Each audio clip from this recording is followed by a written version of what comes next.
Black shoes, basic blues, no names, and a dominant game. Happy Valley was given a treat on Saturday as the Penn State Nittany Lions absolutely beat down on the Delaware Blue Hens with a final score of 63-7. The Beaver Stadium crowd of over 108,000 enjoyed a statement win from the number 7 ranked Nittany Lions, which featured an amazing game from quarterback Drew Aller and a 3-touchdown day from running back Nicholas Singleton. I'm Matt Becker, joined alongside by Josh Armour and Declan Stablow, and we're going to talk about this special Nittany Lions team.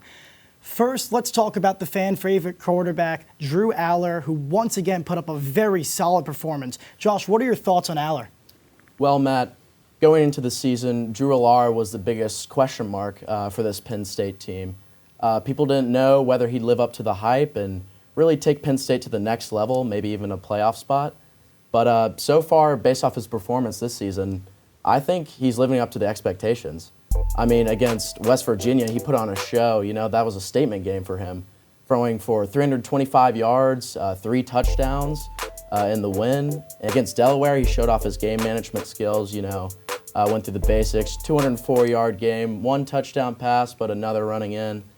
And, if he keeps playing with this amount of confidence, I really think that he could take Penn State to the playoffs.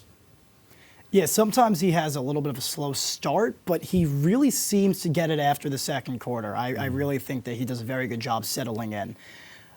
So this is James Franklin's 10th season coaching the Nittany Lions, and some reporters are saying this is one of the best teams he has put together. And how do you think this team compares to some other former Penn State teams, Declan? When I look at this Penn State team, I see a team that really is getting back to their roots, and that means running the ball. You saw Nick Singleton and Katron Allen both had great games. Nick Singleton just under 50 yards and 3 touchdowns, a hat trick. Katron Allen under 20 carries, over 100 yards, and a touchdown. That's what you love to see from a guy who's supposed to be Penn State's number 2 running back. And you go back to when Penn State really rose back to prominence to becoming a perennial top 15, top 10 team. It was the emergence of Saquon Barkley towards the ends of 2015, 2016, when Penn State captured that Big Ten title. And it's not even just the James Franklin era. It's Penn State's entire history. When they are at their best, it's when they have a dominant running back. You think back to Keyjana Carter, Franco Harris, the school's only Heisman winner, John Capoletti. And the Big Ten, at the end of the day, it's a rushing conference. Penn State is a rushing school. They're set up to win in that conference this year. Completely agree with you. One thing that many people talked about before the season was that Penn State's offensive line is going to be really good. But from the naked eye, it doesn't seem to be as good as it was projected. Josh, what are your thoughts on that? Well, obviously going into this season, on paper, it's a very, very talented, very deep roster for the O-line group.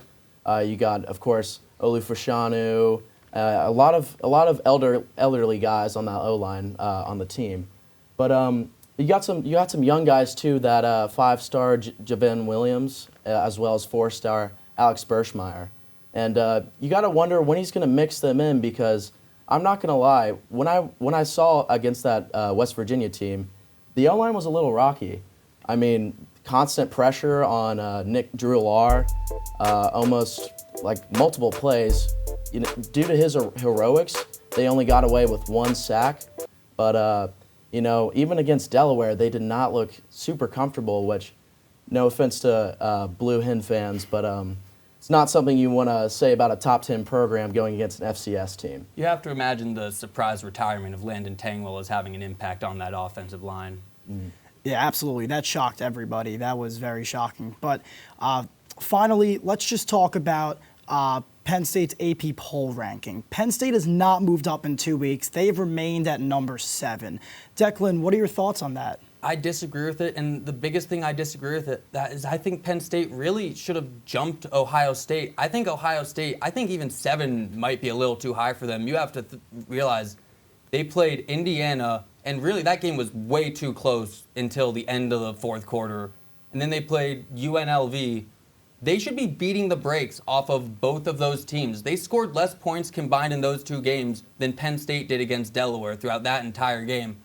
But at the end of the day, Penn State cannot jump Ohio State until they prove that they can march into Columbus and get a win from the Buckeyes.